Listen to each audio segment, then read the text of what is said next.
സംഭവങ്ങളെ കൊണ്ട് കലുഷിതമായ ഒരു ലോകത്തിൽ നാം ജീവിക്കുകയാണല്ലോ. മദ്യവും മയക്കുമരുന്നും നമ്മുടെ സമൂഹത്തിന് വരുത്തി വയ്ക്കുന്ന വലിയ വിപത്തുകളെക്കുറിച്ച് ഞങ്ങൾ പറയാതെ തന്നെ നാം ഓരോരുത്തരും ദൈനംദിനം വാർത്താ മാധ്യമങ്ങളിലൂടെ കേൾക്കുന്ന സംഭവങ്ങളാണ്, നിത്യവാർത്തകളാണ്. നമ്മെ അതിശയിപ്പിക്കുന്ന നിലയിലുള്ള, നമ്മെ ഞെട്ടിപ്പിക്കുന്ന നിലയിലുള്ള സംഭവങ്ങളാണ് നാം ഓരോ ദിനവും മാധ്യമങ്ങളിലൂടെ കേട്ടുകൊണ്ടിരിക്കുന്നത്.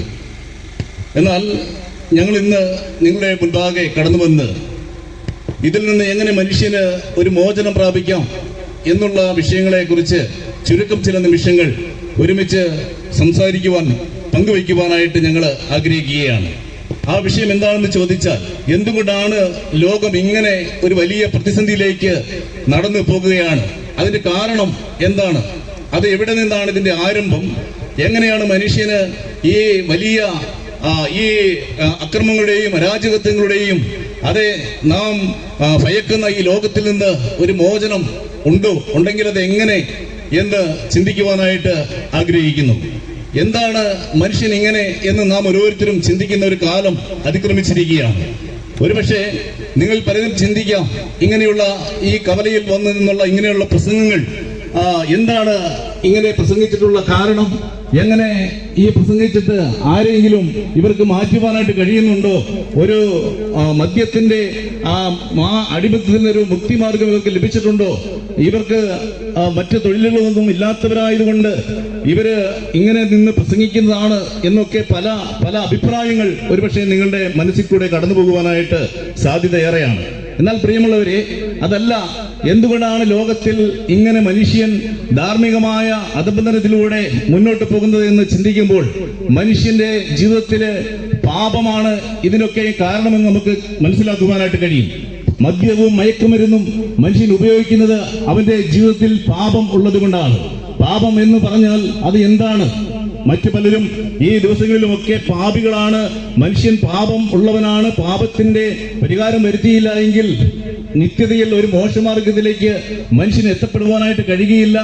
മനുഷ്യന്റെ ഉള്ളിൽ വിലമതിപ്പുള്ള ഒരു ആത്മാവുണ്ട്, ആ ആത്മാവിന് നാശമില്ല, അത് നിത്യതയോളം എത്തേണ്ട ഒന്നാണ് എന്നൊക്കെ പറഞ്ഞ് ഞങ്ങൾ സുവിശേഷവുമായിട്ട് അനേകരെ സമീപിക്കുമ്പോൾ അവരൊക്കെ പറയുന്നത് ഞങ്ങളിൽ വലിയ പാപമൊന്നുമില്ല, നിങ്ങൾ ഇത് ഞങ്ങളോട് പറയേണ്ട ആവശ്യമില്ല എന്നാണ് ഞങ്ങൾക്ക് കേൾക്കുവാനായിട്ട് കഴിയുന്ന കാര്യം. എന്നാൽ പ്രിയമുള്ളവരെ, പാപം എങ്ങനെ ലോകത്ത് ഉണ്ടായി അതിനെക്കുറിച്ച് ആദ്യമായിട്ട് നമുക്ക് ഒരു നിമിഷം ചിന്തിക്കുമ്പോൾ മനസ്സിലാക്കുവാനായിട്ട് കഴിയും. വിശുദ്ധ ബൈബിൾ വളരെ വ്യക്തമായി പറയുന്നു, ഏകന്റെ ലംഘനത്താൽ ലോകത്തിൽ പാപം പരന്നു എന്നുള്ളതാണ്. നമ്മുടെയൊക്കെ പാരമ്പര്യങ്ങൾ പുറകോട്ട് പരിശോധിക്കുമ്പോൾ മനുഷ്യ സൃഷ്ടിയുടെ ആ ആദ്യപടിയിലേക്ക് നാം എത്തപ്പെടേണ്ടതായിട്ട് വരുന്നു. ആദിയിൽ ലോകത്ത് ദൈവം സൃഷ്ടിച്ച ആദാം എന്ന വ്യക്തി ദൈവത്തിന്റെ കൽപ്പന ലംഘിച്ചപ്പോൾ ആ വ്യക്തിയുടെ ജീവിതത്തിൽ പാപം കടന്നുകൂടി. ഉൽപ്പത്തി പുസ്തകം 3-ാം അധ്യായം അതിന്റെ 19 മുതലുള്ള വാക്യങ്ങളൊക്കെ നാം വായിക്കുമ്പോൾ, നിങ്ങൾ ബൈബിൾ വായിക്കുന്നവരാണെങ്കിൽ നിങ്ങളത് ഒന്ന് നോക്കുകയാണെങ്കിൽ നിങ്ങൾക്ക് കാണുവാനായിട്ട് കഴിയും. നീ സ്ത്രീയുടെ വാക്ക് കേട്ടതുകൊണ്ട്, നീ ദൈവത്തിന്റെ കൽപ്പന ലംഘിച്ചതുകൊണ്ട് നിന്റെ നിമിത്തം ഭൂമി ശപിക്കപ്പെട്ടിരിക്കുന്നു എന്നുള്ളതാണ് ദൈവം ആ ആദാമിനോട് ആദ്യമായി സംസാരിച്ച വാക്ക്. അതുകൊണ്ട് നിന്റെ ജീവിതകാലം മുഴുവൻ നെറ്റിയിലെ വിയർപ്പ് ഒഴുക്കി നീ ഉപജീവനം കഴിക്കേണ്ടതായിട്ട് വരും. മുള്ളും പറക്കാരെയും നിന്നിൽ നിന്ന് മുളയ്ക്കും. ഇങ്ങനെയുള്ള ഒരു വലിയ ശാപത്തിന്റെ ആ അടിമത്തത്തിലേക്ക് പാപമുഖാന്തരം മനുഷ്യൻ വീണു എന്നുള്ളതാണ് പാപത്തിന്റെ ഉത്ഭവത്തെ കുറിച്ച് നമുക്ക് കാണുവാനായിട്ട് കഴിയുന്നത്. ഇതിനെക്കുറിച്ച് മൂലഭാഷകളിലൊക്കെ നമ്മൾ പരിശോധിക്കുമ്പോൾ എബ്രായ, ഗ്രീക്ക് ഭാഷകളിലൊക്കെ ചാറ്റ എന്നും ഹമാറ്റ എന്നുമൊക്കെയുള്ള അനേക വാക്കുകളും അതിന്റെ അർത്ഥവും വ്യാഖ്യാനങ്ങളും ഒക്കെ നമുക്ക് കാണുവാനായിട്ട് കഴിയും. പാപം എന്ന് പറഞ്ഞാൽ ലക്ഷ്യത്തിൽ നിന്ന് വീണു പോകുക, ലക്ഷ്യം തെറ്റുക. അതെ, ആ ഏത് ഉദ്ദേശത്തിൽ ദൈവം മനുഷ്യനെ സൃഷ്ടിച്ചോ ആ ഉദ്ദേശത്തിൽ നിന്ന് മനുഷ്യൻ വ്യതിചലിക്കുമ്പോൾ അതിനെ പാപമെന്ന് ബൈബിൾ പറയുകയാണ്. എങ്ങനെയെങ്കിൽ പ്രിയമുള്ളവരെ, ഈ പാപം എങ്ങനെ ലോകത്തിലേക്ക് കടന്നു വരുമ്പോൾ ഒരു പ്രശ്നമുണ്ട്. ഏക മനുഷ്യനാൽ പാപം ലോകത്തിൽ കടന്നതുകൊണ്ട് ആ ആദാമ്യ സന്തതിയുടെ പരമ്പരകളായി ലോകത്തിൽ ഇന്നുള്ള സകല മാനവകുലവും പാപത്തിന് വിധിക്കപ്പെട്ടവരാണ്. ചുരുക്കി പറഞ്ഞാൽ ആദാമിന്റെ പാപം ഇന്ന് ലോകത്തിൽ ജനിച്ചു വീഴുന്ന ഓരോ കുഞ്ഞും ആ പാപം ഏറ്റെടുത്തുകൊണ്ട് അതിന്റെ ശിക്ഷ ഏറ്റെടുത്തുകൊണ്ടാണ് അവൻ ജീവിക്കുന്നത് എന്നുള്ളത് കാണുവാനായിട്ട് കഴിയും. പാപത്തിന്റെ ശമ്പളം മരണമാണ്. പാപം ഏറ്റെടുത്തുകൊണ്ട് ഈ ലോകത്തിൽ ജീവിക്കുന്ന മനുഷ്യന്റെ ഹൃദയത്തിൽ പാപചിന്തകളുണ്ട്. അതെ, അവന് പാപത്തിന്റെ ലംഘനങ്ങളുണ്ട്. മാത്രമല്ല അവന്റെ ചിന്തയിൽ പാപം, അവന്റെ പ്രവൃത്തിയിൽ പാപം, അങ്ങനെ അവൻ പാപം നിറഞ്ഞവനായിട്ട് ലോകത്തിൽ ജീവിക്കുന്നു എന്നുള്ളത് നമുക്ക് കാണുവാനായിട്ട് കഴിയുന്ന ഒരു വസ്തുതയാണ്. അങ്ങനെയെങ്കിൽ എങ്ങനെ ഈ പാപത്തിൽ നിന്നൊരു മാറ്റം മനുഷ്യനുണ്ടാകുവാൻ കഴിയും? ആദാമിന്റെ പാപം സകല മനുഷ്യരിലും പരന്നപ്പോൾ സകല മനുഷ്യരും പാപമാണ് ചെയ്യുന്നത്. പാപത്തിലാണ് ജനിച്ചത്, പാപത്തിലാണ് ജീവിക്കുന്നത്. ഇന്ന് പാപത്തിന്റെ പ്രവൃത്തികളാണ് ലോകത്തിൽ നാം കാണുകയും കേൾക്കുകയും ചെയ്യുന്നത്. എന്തുകൊണ്ടാണ് ഇങ്ങനെ മനുഷ്യൻ പാപിയായി തീർന്നത് എന്ന് ചിന്തിക്കുമ്പോൾ ഒരേ ഒരു കാര്യം, ഏകന്റെ ലംഘന നിമിത്തമാണ് മനുഷ്യൻ പാപിയായിട്ട് തീർന്നിരിക്കുന്നത്. എന്നാൽ പ്രിയമുള്ളവരെ, ഏകന്റെ ലംഘനം എന്ന് പറയുന്നത് ആ അനുസരണക്കേടാണ്, അല്ലെങ്കിൽ കൽപ്പന ലംഘനമെന്ന് ഞാൻ ഓർപ്പിച്ചതുപോലെ ദൈവം ഏത് ലക്ഷ്യത്തിന് വേണ്ടി മനുഷ്യനെ ഭൂമിയിൽ സൃഷ്ടിച്ചുവോ ആ ലക്ഷ്യബോധം നഷ്ടപ്പെട്ടവനായി, ദിശാബോധമില്ലാത്തവനായി, സാമൂഹിക പ്രതിബദ്ധതയില്ലാത്തവനായി മനുഷ്യൻ ഭൂമിയിൽ ഇങ്ങനെ ജീവിക്കുകയാണ്. അതിന്റെ അലയടികളാണ് നാം ഈ നാളുകളിൽ കേൾക്കുന്ന സംഭവങ്ങളൊക്കെയും. മറ്റൊരു ഭാഗത്ത് ഇങ്ങനെ നമ്മൾ കാണുന്നു, അനൂമിയ എന്ന ഒരു ഒരു പദം നമുക്ക് കാണുന്നുണ്ട്. ഒരു ഗ്രീക്ക് പര്യായമാണ്. അതിന് പറയുന്നത് നിയമരാഹിത്യം എന്നുള്ളതാണ്. അതുകൊണ്ട് നാം ചിന്തിക്കുമ്പോൾ പാപം മനുഷ്യനിൽ കടന്നു വന്നപ്പോൾ അത് സർവ്വ മേഖലകളിലും, മനുഷ്യൻ ഇടപെടുന്ന സകല മേഖലകളിലും പാപം അവനെ കടന്നു പിടിച്ചിരിക്കുകയാണ്. അത് നാം ലോകത്തിലേക്ക് നോക്കുമ്പോൾ എവിടെയാണ് പാപത്തിന്റെ ആ പ്രശ്നങ്ങളില്ലാത്തത്? രാഷ്ട്രീയ മേഖലകളിലേക്ക് നാം നോക്കുമ്പോൾ രാഷ്ട്രീയത്തിൽ സമാധാനമുണ്ടോ? ലോകത്ത് സമാധാനമുണ്ടോ? അവിടെ ഒന്നും സമാധാനം കാണുവാനായിട്ട് കഴിയുന്നില്ല. രാഷ്ട്രീയ നേതാക്കന്മാർക്ക് സമാധാനമില്ല, ഐക്യതയില്ല. രാഷ്ട്രീയം ഒരിക്കലും നിലനിൽക്കുന്ന ഒന്നായിട്ട് നമ്മൾ ഈ കേരളത്തിൽ പോലും നമുക്ക് കാണുവാനായിട്ട് കഴിയുന്നില്ല എന്നുള്ളതാണ് ഒരു വസ്തുത. മഹാത്മജി ഇങ്ങനെ ഒരു കാര്യം ഓർപ്പിക്കുകയുണ്ടായി, കരുതിയിരിക്കുക, അധികാരത്തിന്റെ ഇടനാഴിയിൽ കാലിടറി വീഴാതെ സൂക്ഷിക്കേണ്ടത് ആവശ്യമാണ്. അതെ, ഇന്ന് നമ്മുടെ ലോകം ഭരിക്കുന്ന നേതാക്കന്മാരെ കുറിച്ച് മഹാത്മാജി ഇങ്ങനെ പറയുകയാണ്, കരുതിയിരിക്കണം, അധികാരത്തിന്റെ ഇടനാഴിയിൽ കാലിടറുന്ന സാധ്യത ഏറെയാണ്. കാരണം മനുഷ്യന്റെ ചിന്തയിൽ പാപമുള്ളത് കൊണ്ടാണ്.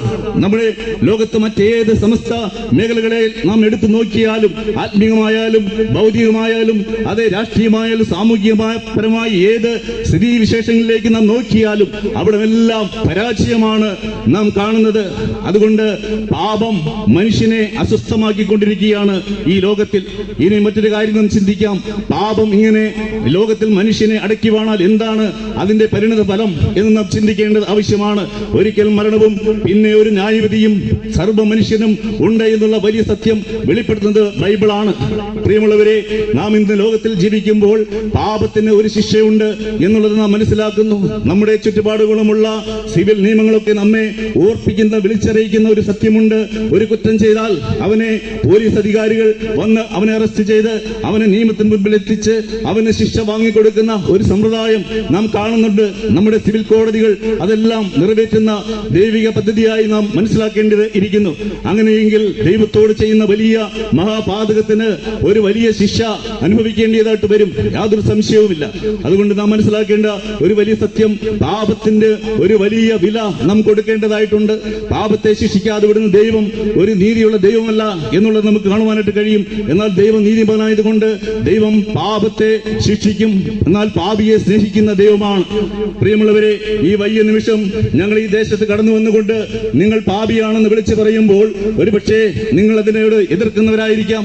എന്നാൽ ഒരു കാര്യം വളരെ വ്യക്തമായി പറയട്ടെ, മനുഷ്യ ജീവിതത്തിൽ മനുഷ്യന് ഈ ലോകത്തിൽ ജീവിക്കുമ്പോൾ അനേകം നന്മകൾ ചെയ്യുവാനായിട്ട് കഴിയും. മറ്റുള്ളവർക്ക് ഉപകാരങ്ങൾ ചെയ്ത് നമുക്ക് അവരിൽ നിന്ന് അനേക പുകഴ്ചകളൊക്കെ ഏറ്റുവാങ്ങുവാനായിട്ട് കഴിയും. നാം ചിലർക്ക് ചില സഹായങ്ങളൊക്കെ ചെയ്താൽ അവർ നമ്മെ കുറിച്ച് പറയും, ആ വ്യക്തി വലിയ കുഴപ്പമൊന്നുമില്ല, അവൻ നല്ല ഒരു മനുഷ്യനാണ്, അവന് നല്ലൊരു മനസ്സുള്ളവനാണെന്നൊക്കെ പറയും. അതെ, അങ്ങനെ അനേക നന്മകൾ നമുക്ക് ഈ ഭൂമിയിൽ ചെയ്ത് അനേകരിൽ നിന്ന് പുകഴ്ചകളൊക്കെ നേടുവാനായിട്ട് കഴിയും. എന്നാൽ മറ്റൊരു കാര്യം നാം ചിന്തിക്കുമ്പോൾ നാം വളരെ വ്യക്തമായി മനസ്സിലാക്കേണ്ടിയ ഒരു വസ്തുത ഇവിടെയുണ്ട്. മനുഷ്യൻ അകപ്പെട്ടു പോയിരിക്കുന്ന പാപപ്രശ്നത്തിൽ നിന്ന് മനുഷ്യനെ വീണ്ടെടുക്കുവാൻ മനുഷ്യന്റെ ഈ ലോകത്തിലെ ഒരു പുണ്യപ്രവൃത്തികൾക്കും സാധ്യമല്ല. മനുഷ്യൻ അവിടെ പരാജിതനാണ്. നന്മകൾ ചെയ്യുവാൻ കഴിയും, അനേക പുണ്യപ്രവൃത്തികൾ ചെയ്യുവാൻ കഴിയും, ഇവയൊക്കെ ലോകത്തിൽ ചെയ്യുവാനായിട്ട് സാധിക്കുമെങ്കിലും മനുഷ്യന്റെ പാപത്തിന്റെ പരിഹാരം വരുത്തുവാനായിട്ട് ഒരിക്കലും സാധ്യമല്ല. അങ്ങനെയെങ്കിൽ മനുഷ്യൻ പരാജിതനാണ്. മനുഷ്യൻ വലിയ നരകവിധിക്ക് ഓഹരിക്കാരനായി നിൽക്കുന്ന ഒരു സംഭവമാണ് നമ്മുടെ മുൻപിൽ ഉള്ളത്. ലോകമത് നമ്മെ വിളിച്ചറിയിക്കുകയാണ്. ലോകത്തിന്റെ ഗതി വളരെ മോശമായിക്കൊണ്ടിരിക്കുന്ന ഈ കാലഘട്ടത്തിൽ ഇന്ന് ലോകത്ത് നടക്കുന്ന സകല അനീതിയുടെയും അതേ അക്രമങ്ങളുടെയും യുദ്ധങ്ങളുടെയും യുദ്ധശ്രുതികളുടെയും ഒക്കെ വാർത്തകൾ നാം കേൾക്കുമ്പോൾ പാപം ലോകത്ത് കൊടികുത്തി വാഴുന്നു എന്നുള്ളത് നാം മനസ്സിലാക്കേണ്ടത് ആവശ്യമാണ്. അങ്ങനെയെങ്കിൽ ഈ പാപപ്രശ്നത്തിന് എങ്ങനെ ഒരു പരിഹാരം വരുത്തുവാനായിട്ട് കഴിയും? പ്രിയമുള്ളവരെ, ചുരുക്കമായി ഞങ്ങളത് പറഞ്ഞ് നീ ഈ ദേശത്ത് നിന്ന് കടന്നു പോകുവാനായിട്ട് ആഗ്രഹിക്കുകയാണ്. മനുഷ്യന്റെ പാപപ്രശ്നത്തിന് പരിഹാരം വരുത്തുവാൻ മനുഷ്യൻ പരാജിതനാണ്. മനുഷ്യന്റെ പുണ്യപ്രവൃത്തികൾ എല്ലാം ദൈവത്തിന് മുൻപിൽ കറപുരണ്ട ഒരു തുണി പോലെ എന്ന് വിശുദ്ധ ബൈബിൾ രേഖപ്പെടുത്തിയിരിക്കുകയാണ്. അങ്ങനെയെങ്കിൽ പിന്നെ മനുഷ്യൻ എന്ത് ചെയ്യും? മനുഷ്യന് വലിയ നരകവിധിയല്ലാതെ മറ്റെന്താണുള്ളത്? ബൈബിൾ പറയുന്ന ആ നരകത്തെ കുറിച്ച് വളരെ വ്യക്തമായി നാം മനസ്സിലാക്കുമ്പോൾ, ആകയാൽ ഭീരുക്കൾ, ശുദ്രക്കാർ, അവിശ്വാസികൾ, ഭോഷ്ക് പറയുന്നവർ, ഇങ്ങനെ എല്ലാവർക്കും ഉള്ള ഓഹരി എന്ന് പറയുന്നത് തീയും ഗന്ധകവും കത്തുന്ന തീപ്പൊയ്ക അത്രേ എന്നാണ് വെളിപ്പാട് പുസ്തകം വളരെ വ്യക്തമായി പറയുന്നത്. അങ്ങനെയെങ്കിൽ പാപി ചെല്ലുന്ന ഇടം നരകമാണ് എന്ന് നമുക്ക് മനസ്സിലാക്കുവാനായിട്ട് കഴിയും. ലോകത്തിൽ മനുഷ്യന് മരണത്തിനപ്പുറത്ത് കടന്നു ചെല്ലുവാൻ കഴിയുന്ന രണ്ടിടങ്ങൾ മാത്രമേ ഉള്ളൂ. അത് ഒരു സ്വർഗമാണ്, അത് ദൈവത്തോടു കൂടിയുള്ള വാസമാണ്.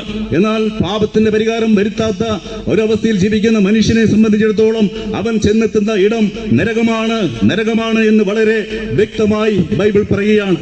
അങ്ങനെയെങ്കിൽ ആരും നശിച്ചു പോകുവാൻ ആഗ്രഹിക്കാത്ത ദൈവം അതിനുവേണ്ടി ഒരു പരിഹാര മാർഗം ഒരുക്കി എന്നുള്ള വസ്തുത ചുരുക്ക നിമിഷം കൊണ്ട് പറഞ്ഞ് ഞങ്ങൾ ഈ ദേശത്ത് നിന്ന് കടന്നു പോകുവാനായിട്ട് ആഗ്രഹിക്കുകയാണ്.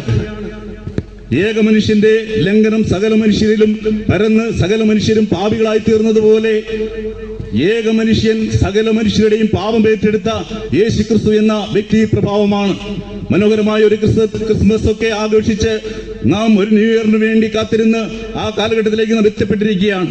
എന്നാൽ പ്രിയമുള്ളവരെ, യേശുക്രിസ്തു ലോകത്തിൽ സകല മാനവജാതിയുടെയും പാപം ഏറ്റെടുത്തുകൊണ്ട് കാൽവറിയിലെ കൊലക്കളത്തിൽ പാപികൾക്ക് വേണ്ടി മരിക്കുന്ന ആ കാഴ്ച നമ്മുടെ വിശ്വാസത്തിന്റെ കണ്ണുകളെ കൊണ്ട് നമുക്ക് കാണുവാനായിട്ട് കഴിയണം.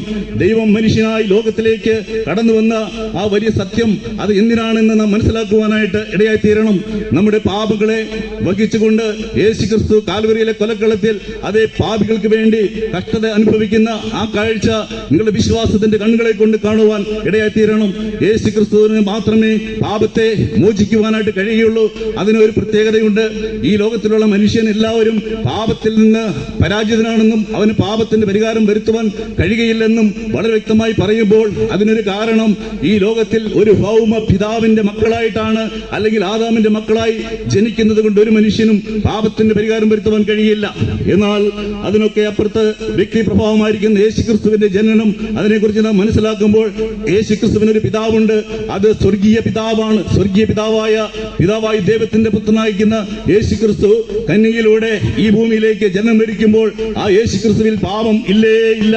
അതുകൊണ്ട് യേശുക്രിസ്തുവിന് മനുഷ്യവർഗത്തിന്റെ പാപം പരിഹരിക്കുവാൻ യോഗ്യതയുള്ള ദൈവപുത്രനാണ്. യേശുക്രിസ്തു ഈ ലോകത്തിൽ ജനിച്ചു വളർന്നു. യേശുക്രിസ്തു പ്രവൃത്തി ആരംഭിക്കുമ്പോൾ ആ കാനായിലെ കല്യാണ വീട്ടിൽ ആ പച്ചവെള്ളം വീഞ്ഞായിക്കൊണ്ട് അത്ഭുതങ്ങളെ കൊണ്ട് ആ പ്രവൃത്തി ആരംഭിക്കുമ്പോൾ യേശുക്രിസ്തു അനേക സത്യവചനങ്ങൾ ലോകത്തിന് അവിടെ നൽകുകയുണ്ടായി. അനേക അത്ഭുതങ്ങളും അടയാളങ്ങളും ചെയ്തു. മരിച്ചവരെ ഉയർപ്പിച്ചു. അതുപോലെ രോഗികൾക്ക് സൗഖ്യം നൽകി. അതേ കാറ്റിനെയും കടലിനെയും ശാസിച്ച് അമർത്തി. ഇങ്ങനെ അത്ഭുതങ്ങൾ ചെയ്ത് താൻ ദൈവപുത്രനാണെന്ന് തെളിയിക്കുന്ന ആ ദൈവപുത്രന്റെ മരണം നാം കാൽവറിയിലെ ഉന്നതിയിലേക്ക് നോക്കുമ്പോൾ നമുക്ക് കാണുവാനായിട്ട് കഴിയുന്നത് ഇങ്ങനെയാണ്. രണ്ട് കള്ളന്മാരുടെ നടുവിൽ ഒരു കൊടും കുറ്റവാളിയെ പോലെ റോമൻ ഗവൺമെന്റും യഹൂദ പ്രമാണികളും ചേർന്ന് യേശുക്രിസ്തുവിനെ ക്രൂശിക്കുന്ന കാഴ്ച നിങ്ങളുടെ വിശ്വാസത്തിന്റെ കണ്ണുകളെ കൊണ്ട് കാണുവാനായിട്ട് കഴിയണം. അതാ സൂര്യൻ തന്റെ മുഖം തന്നെ മറച്ചിരിക്കുന്ന നിമിഷമാണ്. യേശുക്രിസ്തു എന്റെയും നിങ്ങളുടെയും പാപം ഏറ്റെടുത്തുകൊണ്ട് 3 മണിക്കൂർ അന്ധകാരത്തിന്റെ നടുവിൽ ആ കാൽവറിയിലെ കൊലക്കുളത്തിൽ അതാ പിടഞ്ഞു മരിക്കുന്ന ദയനീയമായ കാഴ്ച നിങ്ങൾ കാണുന്നുണ്ടോ? യേശുക്രിസ്തുവിന്റെ മരണം എത്ര ചിന്തനീയമാണ്. ലോക ചരിത്രത്തിൽ ഇന്ന് നിറഞ്ഞു നിൽക്കുന്ന വലിയ സത്യമാണ്. ആർക്കും നിഷേധിച്ചു കൂടുവാൻ കഴിയാത്ത കാലഘട്ടങ്ങളെ രണ്ടായി വിഭജിച്ച ചരിത്ര സംഭവമാണ്. യേശുക്രിസ്തു എന്റെയും നിങ്ങളുടെയും പാപം വഹിച്ചുകൊണ്ട് ക്രൂശിൽ മരിക്കുമ്പോൾ അവിടെ നമുക്ക് കാണുവാനായിട്ട് കഴിയും. സൂര്യൻ തന്നെ മുഖം മറയ്ക്കുക മാത്രമല്ല, കൂരിരുട്ട് അവിടെ വ്യാപിച്ചു. മരിച്ചവരുടെ അനേക ശവശരീരങ്ങൾ ഉയർത്തെഴുന്നേറ്റു. ഭൂമി കുലുങ്ങി, പാറകൾ പിളർന്നു, അനേക അനിഷ്ട സംഭവങ്ങൾ അവിടെ ഉണ്ടായി. അവിടെ നിന്ന് കാവൽക്കാരൊക്കെ പറയുവാനിടയായി തീർന്നവൻ വാസ്തവമായി ദൈവപുത്രനായിരുന്നു എന്നുള്ളതാണ്. യേശുക്രിസ്തു ആ കരങ്ങളിൽ ആണികളാൽ തറയ്ക്കപ്പെട്ട് ക്രൂശിൽ പടഞ്ഞു മരിക്കുമ്പോൾ അത് ഇവിടെ നമുക്ക് കാണുവാനായിട്ട് കഴിയും. പിതാവേ, എന്റെ ആത്മാവിനെ തൃക്കൈയിൽ ഏൽപ്പിക്കുന്നുവെന്ന് പറഞ്ഞുകൊണ്ട് സ്വന്തം തോളിലേക്ക് തന്നെ തല ചായ്ച്ചു യേശുക്രിസ്തു പ്രാണനെ വിട്ടു. എനിക്ക് നിങ്ങൾക്കും വേണ്ടിയുള്ള ആ സകല പാപത്തിന്റെ പരിഹാരവും യേശുക്രിസ്തു ഏറ്റെടുത്ത് ആ ശരീരം ഒരു ബലിയാഗ മരണമായി ക്രൂശിൽ അതെ തികച്ചുകൊണ്ട് എനിക്ക് നിങ്ങൾക്കും വേണ്ടി മരിച്ചു യേശുക്രിസ്തു. യേശുക്രിസ്തുവിന്റെ മരണസമയത്തും ആ യേശുവിനെ അടിക്കുന്നവരോട് യേശു പറഞ്ഞു, പിതാവേ, ഇവർ ചെയ്യുന്നത് എന്ത് എന്ന് ഇവരോ അറിയായികയാൽ ഇവരോട് ക്ഷമിക്കണമേ എന്ന് പറഞ്ഞ സഹനത്തിന്റെ സന്ദേശം. പ്രിയമുള്ളവരെ, ഈ വലിയ നിമിഷം നിങ്ങൾ ശ്രദ്ധിക്കുമ്പോൾ പാപത്തിൽ വീണുപോയ മനുഷ്യനെ രക്ഷിക്കുവാൻ പാപമില്ലാത്ത പരിശുദ്ധനായ ദൈവപുത്രൻ ലോകത്തിലേക്ക് വന്നു. എനിക്ക് നിങ്ങൾക്ക് വേണ്ടി കാൽവറിയിലെ കൊലക്കളത്തിൽ മരിച്ചു അതെ അടക്കപ്പെട്ടു. 3 ദിനങ്ങൾക്ക് ശേഷം അത്ഭുത വിഷയമായി ലോക ചരിത്രത്തെ മാറ്റിക്കുറിച്ചുകൊണ്ട് ഉയർത്തെഴുന്നേറ്റ് ജീവിക്കുന്ന ദൈവമാണ് യേശുക്രിസ്തു. യേശുക്രിസ്തു ലോകത്തിന്റെ മധ്യത്തിൽ കാലഘട്ടത്തിന് നടുവിൽ ഇങ്ങനെ പ്രഖ്യാപിക്കുകയുണ്ടായി, ഇതാ ലോകത്തിൽ നിങ്ങൾക്ക് കഷ്ടമുണ്ട്, എങ്കിലും ധൈര്യപ്പെടുവീൻ, ഞാനോ ലോകത്തെ ജയിച്ചിരിക്കുന്നു. അതെ, യേശുക്രിസ്തു മരണത്തെ ജയിച്ചു. പാപത്തിന്റെ ആ കഠിനതയിൽ അകപ്പെട്ടുപോയ മനുഷ്യനെ, അതെ, ശത്രുവായ സാത്താനെ എല്ലാം പരാജയപ്പെടുത്തിക്കൊണ്ട് സാമൂഹിക രാഷ്ട്രീയ എല്ലാ ഘടകങ്ങളെയും മേഖലകളെയും പരാജയപ്പെടുത്തി യേശുക്രിസ്തു ജയാളിയായി ജീവിക്കുകയാണ്. യേശുക്രിസ്തു ഇങ്ങനെ പറഞ്ഞു, ഞാൻ പോയതുപോലെ തന്നെ വീണ്ടും നിങ്ങളെ ചേർക്കുവാനായിട്ട് മടങ്ങി വരും. ഒലിവുമലയിൽ നിന്ന് ശിഷ്യന്മാർക്ക് ആശിച്ച വചനങ്ങളെ നൽകിക്കൊണ്ട് ആ ദൈവപുത്രൻ ആ പുത്രന്റെ കാൽപാദങ്ങൾ ഉയർന്ന് ആകാശത്തിന് മറയുമ്പോൾ അവിടുന്ന് 2 അരിശീകൾ ഇങ്ങനെയുണ്ടായി, ഗലീലയിലെ പുരുഷന്മാരെ, നിങ്ങൾ ആകാശത്തേക്ക് നോക്കി നിൽക്കുന്നത് എന്ത്? നിങ്ങളെ വിട്ട് സ്വർഗത്തിലേക്ക് കടന്നുപോയ ഈ ദൈവപുത്രനായ യേശുക്രിസ്തു വീണ്ടും വരും. ഈ കാലസംഭവം നമ്മെ ഓർപ്പിക്കുന്ന ഒരു വലിയ സത്യമതുണ്ട്. യുദ്ധങ്ങളും യുദ്ധസ്തുതികളും ക്ഷാമവും ഭൂകമ്പവും ഒക്കെ നാം കേൾക്കുമ്പോൾ, സമാധാനം നമ്മുടെ നഷ്ടപ്പെടുമ്പോൾ, യഹൂദനെ നോക്കി ഒരു ഉപമ കർത്താവ് പറഞ്ഞപ്പോൾ ഇതെല്ലാം ഒരു വലിയ സത്യത്തിലേക്ക് നമ്മെ വിരൽ ചൂണ്ടുകയാണ്. മനുഷ്യപുത്രൻ മടങ്ങി വരാൻ പോവുകയാണ്. അതുകൊണ്ട് പാപത്തിന്റെ ശിക്ഷയായ നരകവിധിയിൽ അകപ്പെട്ടു പോകാതിരിപ്പാൻ പാപികളായ സകല മനുഷ്യരും യേശുക്രിസ്തു എന്റെ രക്ഷകനെന്ന് അംഗീകരിക്കേണ്ടത് ആവശ്യമാണ്. കാൽവറിയിൽ യേശുക്രിസ്തുവിന്റെ മരണം നിങ്ങളുടെ പാപം ഏറ്റെടുത്തുകൊണ്ടാണ് എന്ന് ഏതൊരു മനുഷ്യൻ എപ്പോൾ സമയപരിധികളില്ലാതെ എവിടെ വെച്ച് വിശ്വസിക്കുന്നുവോ ആ യേശുക്രിസ്തുവിന്റെ വിശ്വാസം നിങ്ങൾക്ക് നിത്യജീവന് കാരണമായി തീരും. മരണാനന്തര ജീവിതത്തിൽ നിത്യതയിൽ നിങ്ങൾക്ക് ദൈവത്തോടുകൂടെ ചേരുവാനായിട്ട്, ദൈവത്തോടുകൂടെ വാസം ചെയ്യുവാനായിട്ട് സഹായിക്കും. ഈ വചനം നിങ്ങൾ ഏറ്റെടുക്കേണ്ടത് ആവശ്യമാണ്. ഇത് ദൈവം നിങ്ങളെ സ്നേഹിക്കുന്നു എന്നുള്ളത് കൊണ്ടാണ് ഈ പാപത്തെക്കുറിച്ചും പാപത്തിന്റെ പരിണതഫലമായ കുറിച്ചും അതിൽ നിന്ന് ദൈവം ഒരുക്കിയ ആ മോക്ഷമാർഗത്തെക്കുറിച്ചും യേശുക്രിസ്തുവിന്റെ യാഗത്തെക്കുറിച്ചും നിങ്ങളോട് കേൾപ്പിക്കുവാൻ ദൈവത്തിന് പ്രസാദമായത്. അതുകൊണ്ട് മദ്യം, മയക്കുമരുന്ന്, കുടുംബ പ്രശ്നങ്ങൾ, സാമ്പത്തിക ബാധ്യതകൾ, അങ്ങനെ എന്തെല്ലാം പ്രശ്നങ്ങളുടെ നടുവിൽ നിങ്ങളായിരിക്കുന്നുവോ, നിങ്ങൾ ഒരുപക്ഷെ നാളെ ജീവിതം അവസാനിപ്പിക്കുവാൻ ഒരുങ്ങിയിരിക്കുന്ന ഒരു വ്യക്തിയായിരിക്കാം. എന്നാൽ യേശുവേ, അങ്ങ് എന്റെ പാപങ്ങളെ ഏറ്റെടുത്തുകൊണ്ടാണ് കാൽവരി ക്രൂശിൽ മരിച്ചത് എന്ന് ഞാൻ പൂർണ്ണമായി വിശ്വസിക്കുന്നു എന്ന് പറഞ്ഞുകൊണ്ട് നിങ്ങളുടെ ജീവിതത്തിന്റെ പ്രശ്നങ്ങളുമായി ആ യേശുവിന്റെ അടുക്കിലേക്ക് വന്നാൽ നിങ്ങളെ ആ യേശു രക്ഷിക്കും. നിങ്ങൾ ദൈവത്തിന്റെ മകനായി തീരും. നിത്യജീവൻ നിങ്ങൾക്ക് ലഭിക്കും. അതിനായി ദൈവം നിങ്ങളെ സഹായിക്കട്ടെ. ഇതുവരെ ഞങ്ങളെ അവിടെ ശ്രദ്ധിച്ച എല്ലാ പ്രിയപ്പെട്ടവർക്കും ക്രിസ്തീയ വന്ദനം ഒരിക്കൽ കൂടി അറിയിച്ചു നിങ്ങളുടെ വാക്കുകൾ അവസാനിപ്പിക്കുന്നു. ദൈവനാമം മഹത്വപ്പെടുമാറാകട്ടെ.